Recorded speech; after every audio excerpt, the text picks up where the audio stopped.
dearest, gentle listener. No, it's too flowery. To you, our listeners, here's a question. If you could give up one of your memories to somebody else, and it would be like it's their memory instead of yours, and you wouldn't have it anymore, would you do it?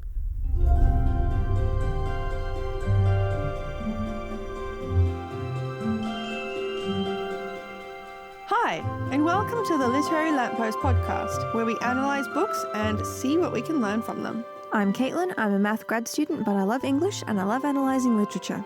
And I'm Ashley, an assistant editor for a magazine and a writer. Today we're going to be discussing the book The Giver, written by Lois Lowry in 1993. Lowry's actually a really good author.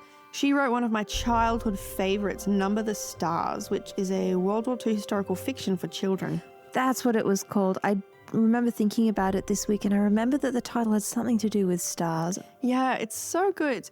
Anyways, so Not the book that we're talking about. yeah, we're talking about The Giver. Interesting fact, it was inspired by the author's father when he got Alzheimer's. Lowry realised that he had forgotten the painful memory of her sister's death and wondered if it was good that he had forgotten the memory. Then realised that we as humans are a product of our experiences, the good and the bad, and thus the book was born. It's a dystopian fiction that has been banned several times, actually, due to some dark themes like euthanasia, degrading of motherhood, violence, etc. Though it is classified as young adult, and many schools actually study it in their English classes. Maybe some of you guys had to read it for school. I personally didn't. I know that our school did it in some of their English classes, but I don't remember. I remember a friend telling me I should watch the movie because they were watching it in class. I read the book soon after that, but I didn't watch the movie till many years after, when I was actually student teaching as an English teacher, and the class that I was looking after was doing it. I've never actually seen the movie. You should. It's pretty good. Yeah, I want to. But today we're focusing on the book, and the themes that we're going to be going over are government extremism and some of the history around that, the way that language is used in society, suppression of intellectualism, personal agency and diversity, and memory, going back to the question that Caitlin posed at the very beginning. So a lot of really good English teacher themes there for you. Yeah, pretty much. So let's get into a little bit of a summary. It does contain some spoilers, but we don't say what happens in the end, just in case you haven't read it and still want to. So The Giver was set in a futuristic dystopian society that had eliminated pain and fear and war and choice to ensure stability and what they called sameness. And people lived highly regulated lives. Their emotions are suppressed by medication, families are assigned, and there's no climate or terrain of any kind. So the weather's always the same and the land is all completely flat. People can't see colour, they don't have memories of a time before the time that they live in. And they all live in this city where they cannot leave. And if they do, they are released. We don't find out what released means until towards the end of the book. The main character is a 12-year-old boy named Jonas, who lives with his assigned family unit, his mother, his father, and his little sister. And the book starts with the upcoming ceremony of 12, which is a coming-of-age ceremony where all 12-year-olds are given their lifelong occupations. For example, labourer, doctor, fish hatchery attendant, birth mother, nurturer. Jonas is chosen for a very rare and honoured role. There is only one in the society, the receiver of memory. So he meets the current receiver of memory, a man known as the Giver. And the role of receiver of memory is to carry all of the memories of the world before sameness. And these memories include colour, love, pain, music, war, and these deep emotions that nobody experiences anymore. And the first memory Jonas receives is the joy of sledding down a hill in winter, something so foreign for him. He doesn't know what a sled is, what snow is, what a hill even is. Through this process of transferring memories, Jonas learns about life and death and about freedom and individuality and real feelings. And he begins to see color in his everyday world that nobody else can see, and begins to feel love and grief. And he even learns that the process of release, so if somebody does not conform to their society, like the elderly, the rule breakers, or underdeveloped infants, is really euthanasia. Jonas is horrified at this and decides that he needs to change things. So we'll leave the summary there so we don't spoil the ending for you. But definitely go and read the book. It's a very interesting read. So something that Ashley and I talked a lot about when we were planning this episode is that most critiques of totalitarian governments within literature and pop culture and media critique communism as the only extreme that has totalitarianist tendencies. Think of Animal Farm, 1984, Fahrenheit 451, Brave New World. There's quite a few. We often hear about this conversation of right versus left, and you can imagine this as a sliding scale from the left to the right, if you will. But what I find really interesting is that I think that there's actually another scale that slides along with that. It's not the same scale, but on either end of the extreme right and the extreme left, there is actually totalitarianism. And in the middle, we have the more freedom-oriented government systems.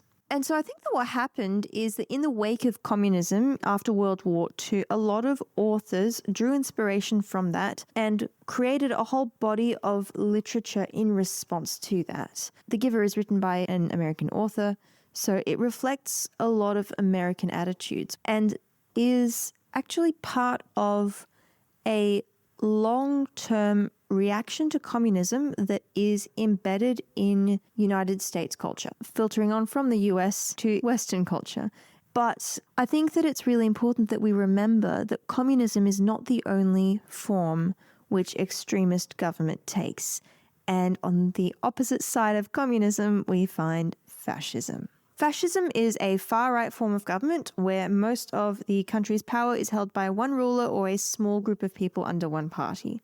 Communism, on the other hand, is a theory or system of social organization in which all property is owned by the community and each person contributes and receives according to their ability and needs. What's interesting to note, however, is whenever communism has been attempted by a society, it leads to a dictator similar as in a fascist society. So it's almost like this closed loop. When you go far enough left or you go far enough right, you end up with totalitarianism, which is a system of government that is centralized and dictatorial and requires complete subservience to the state. What's interesting is it seems like everybody kind of knows about communism and knows that it's a bad thing, and there's this relatively well-defined body of literature around communism, which The Giver is part of. And we kind of want to give a history of why communism became such a central part, I guess, of United States and then filtered onto Western culture and why it has shown up so much in this genre of dystopian fiction. So the United States was a staunch enemy of fascism during World War II. They joined the war when Japan bombed Pearl Harbor in 1941.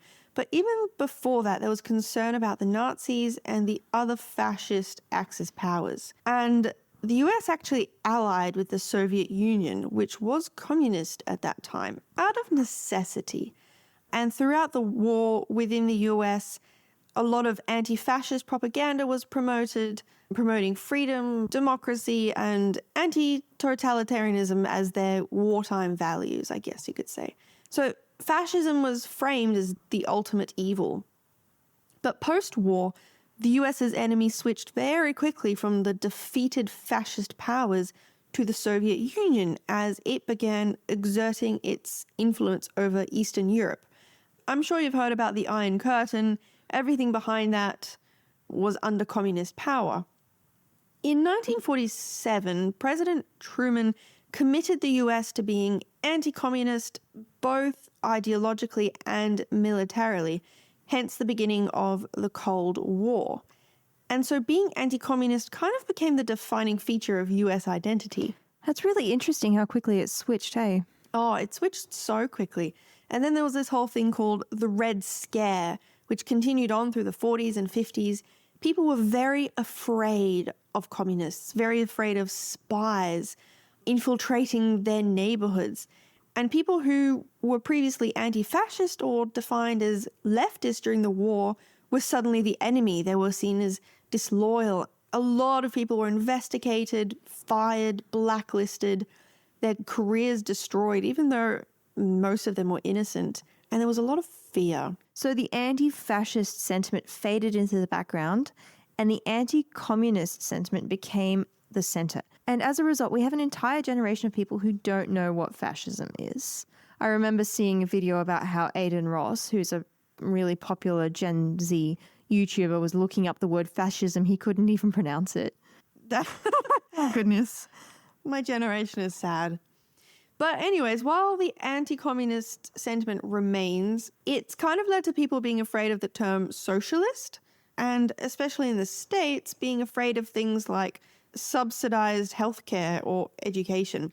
Every value that's even vaguely associated with communism is automatically labeled as bad. Other countries that didn't have this Red Scare to the same extent, like Australia or the Nordic countries, think that this is absolutely crazy. But that anti-communist attitude is super embedded in United States culture. Fascism was over and defeated in the war. And so it was no longer seen as a threat. But just because a power is defeated does not mean that fascist tendencies do not remain. So could it not then follow that people so afraid of one extreme could back easily into the other extreme without even realizing it? There's this overlap of extremes at both ends of the political spectrum. So I think that sometimes in a reaction to communism, people try to move as far away from communist totalitarianism as they can. And in so doing, they end up backing into the right-wing version of totalitarianism, which is fascism. And that's why it's really important to understand the history and the forces which drive politics and political movements, because otherwise we can end up in situations that maybe we were trying to escape all along. Especially in a world like ours where there's a fair amount of geopolitical instability. I think that education about politics is really important. And The Giver and books like it can play a really important role in teaching people about these systems of government and some of the consequences that can result from them being in power. And so in The Giver, communism is represented in a few ways. So first of all, there's this concept of sameness. Everybody is treated pretty much identically. They all wear the same kind of clothing. They all have the same kind of house, the same kind of family unit, and it's framed as equality. However, if they try to leave this system, they are killed. There is a lack of freedom and choice. People are not able to make decisions about their lives, what they want to do with their lives, who they want to have as a spouse, and pretty much every other decision about their life. Now, just to preface my next statement, we are not communists. We do not condone communism. We condemn extremism in every form. But there were a couple values of this book that we agreed with. For example, there is no homelessness and there are no forced gender roles. There are male characters who are in charge of taking care of young children and female characters who work in the justice system. But even if the values are good, they become meaningless and even sometimes harmful when personal agency is taken away. Both the far left and the far right take away personal agency. Agency meaning the ability to make choices about your life and direct your life in the way that you want it to go. So there's this sliding scale where there's agency and freedom in the middle, but totalitarianism on either side. Conversely, just because it's bad when it's forced doesn't mean it's a bad value and it's something that we shouldn't strive for as a society. For example, equality is good and personal agency is good. But personal agency is meaningless without equality, because if you don't have an equal power, you don't have the same ability to make choices about your life. If you're considered less than, for whatever reason, your skin color, your gender, etc., your ability to make decisions about your life is significantly limited. But equality without personal agency is equally meaningless. Everyone is equally limited in their ability to make decisions about their life. Like in The Giver, they are all equal, but their ability to have a rich and meaningful life is significantly limited. One dynamic that's present in the book a lot is this idea of politeness. and apologizing. People are trained to apologize for any bad behavior with specific wording. They say, I apologize for whatever it is. And the other person responds by saying, I accept your apology. And that's just how everyone does it. And it keeps the peace and the harmony, but it feels hollow. And it's like the people who say these things do it out of habit rather than because they actually mean it. And this actually kind of to me felt like a critique of political correctness. And I have to say, I agree with them to some extent. Yeah, because people complain about political correctness for that very reason, that it doesn't mean anything. But the point of political correctness really boils down to you caring about the people you live with and who are in your society. Or at least that's what it's supposed to be about. When it becomes just about using the right words, that's when it can become... Well, that's when it loses its meaning. That's when it loses its meaning, yeah. But why would we use words which so deeply hurt others? It displays a lack of empathy for our fellow human beings and honestly a loss of humanity. Even if we can't understand somebody else's perspective and we don't face the similar issues, why would we still not extend empathy and kindness towards them? But that motivation loses its meaning if it's just about the routine and using the right words to appease the right people, and you don't know the reasons why you're using words or not using certain words. Hence the issues of enforcing it. You get people who don't understand why they should be politically correct and thus push back against those rules, yet they are the reason those rules are in place. But it doesn't fix anything because they haven't actually understood. I think that when you focus on fixing language rather than fixing your heart, you're trying to address the symptom rather than the cause. And you get a bunch of people who are grudgingly following the rules outwardly, and then they get excited about, once again, being allowed to be mean. That hate, which was not ever going to be snuffed out by policing the words that you use, is still there, and it simmers under the surface. Hence the internet pockets of extremism. All of that to say, be kind, use your words thoughtfully, don't do it for the sake of being politically correct, do it because it's what you would want others to do for you. Another interesting aspect of society in The Giver is the specific way that they highly control education. Reading is restricted. The Giver is the only one with access to books about the past. There's no memories of the past. Students don't learn anything about history. There is this disdain for art and creativity and self-expression. And there's also a high level of surveillance about what people say and the conversations they have. There's a speaker everywhere that listens in on people's conversations. And that kind of thing can happen all across the political spectrum, but when it does, you're in trouble. And the way that this looks nowadays, it can look like book banning when books explore uncomfortable or inconvenient topics, and it can look like restricting the type of art that can be created, or the kind of music that can be listened to, or the kind of topics that can be taught in classes in school. And this really ties into this idea of personal agency being really, really highly restricted. And that plays out in a lot of different areas throughout the book.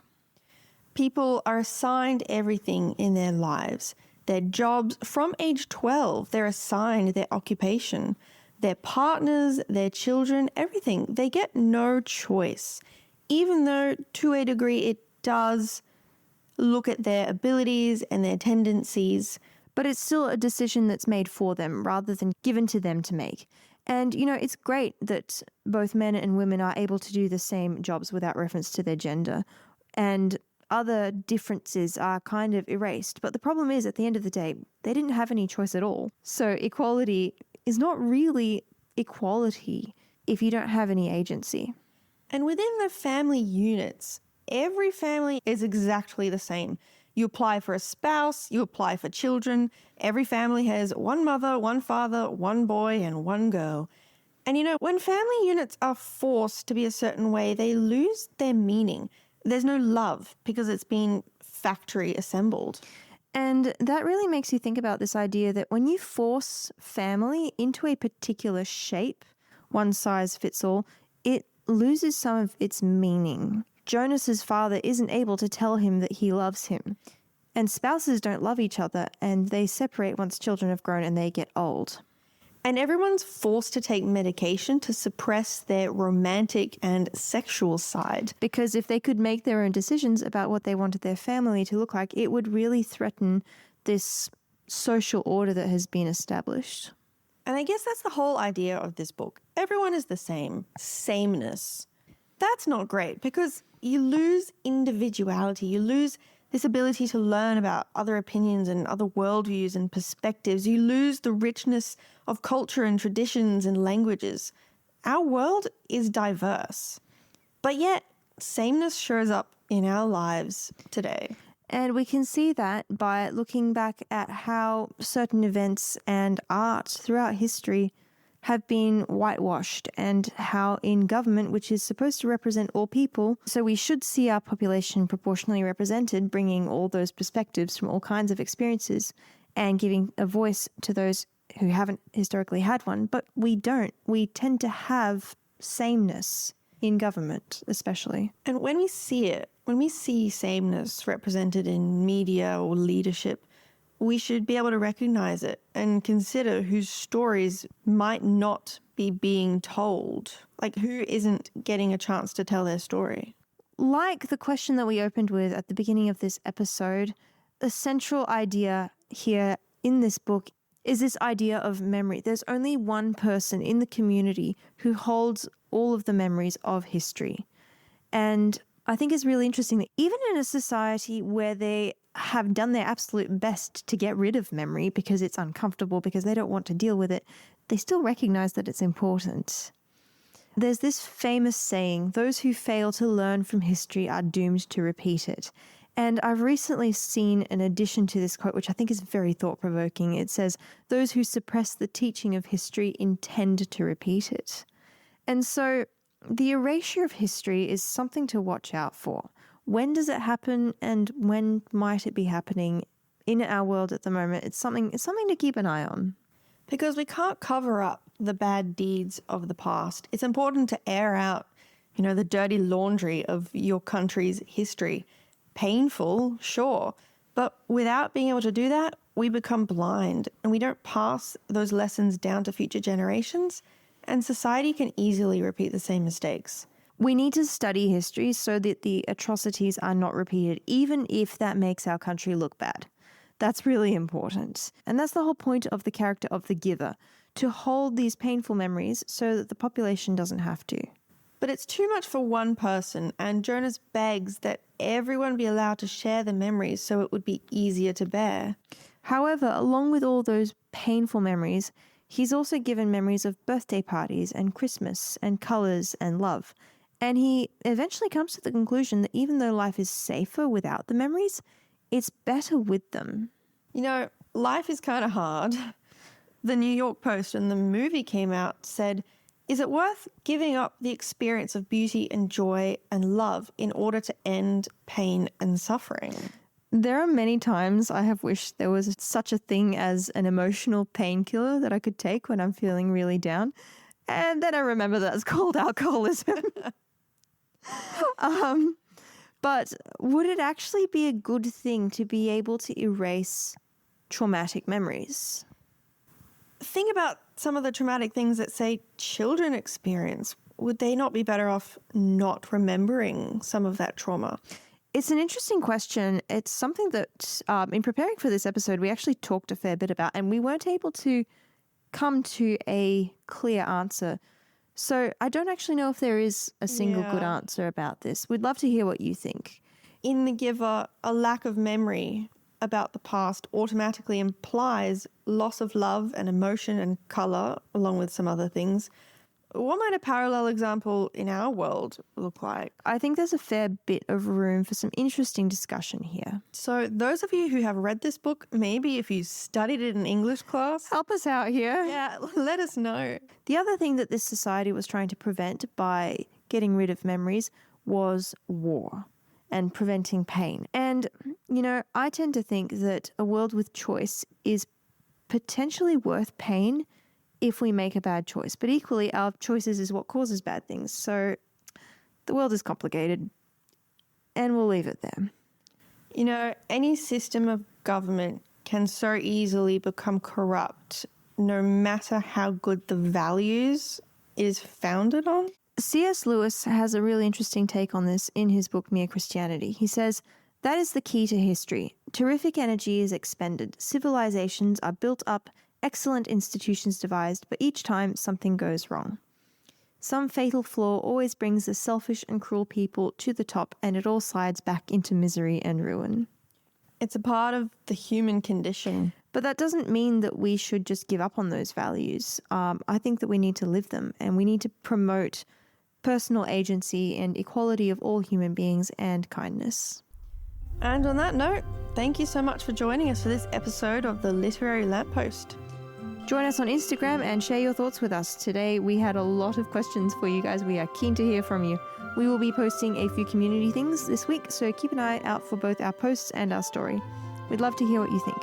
Also, share this podcast with someone who you think would enjoy it, and stay tuned for next episode, in which we will be talking about This Is Happiness by Niall Williams. Make sure to follow us on Instagram and YouTube at The Literary Lamppost, as well as subscribing on Spotify or Apple Podcasts, or your preferred podcasting platform, to make sure that you don't miss any of our new episodes. And don't forget to join our Discord. The link is in the description. Thanks for listening, and see you next time. This podcast includes brief excerpts from literary works for the purpose of commentary, criticism, and analysis, which we believe constitutes fair use under copyright law. Our theme music was created by Joshua Ibbott for exclusive use by the Literary Lamppost podcast.